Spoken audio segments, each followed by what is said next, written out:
కింద కనిపిస్తున్నారు కదా, అక్కకైతే శారీ కొన్నాను. సో శారీతో పాటు చిన్న సర్ప్రైజ్ ఉంది. అక్క వాళ్ళ బాబుకి 10th క్లాస్ వరకు ఎడ్యుకేషన్ ప్రాబ్లం లేకుండా ప్రాబ్లం అయితే క్లియర్ చేయబోతున్నాం.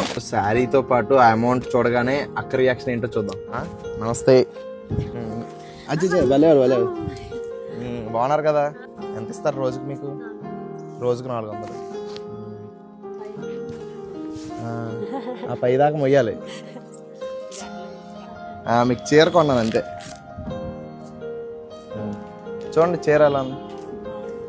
చీర ఓపెన్ చేసి చూడండి.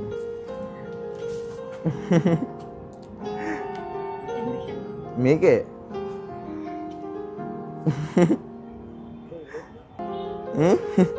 మీకేనమ్మా అవి. పిల్లోడు ఇంకా 10th క్లాస్ వరకు ఇంకా మీకు ఇబ్బంది లేకుండా. మీరు సంతోషమేనా? ఎందుకలాగా నువ్వు అసలు ఆడకమ్మా నువ్వు అసలు. అవేంటంటే 90,000. పిల్లాడు స్కూల్ ఫీజు అది మొత్తం చూసుకోండి. ఇంకా 10th వరకు ఇంకా ఎవరైనా మీరు అడగాల్సిన పని లేదు. ఎవరైనా అడిగితే మా పెద్ద కొడుకు ఇచ్చారు డబ్బులు ఆల్రెడీ అని చెప్పండి. ఏమనుకున్నా చూడగానే షాక్ అయిపోయారా? నువ్వు షాక్ అయిపోయావమ్మా. ఇవ్వండి.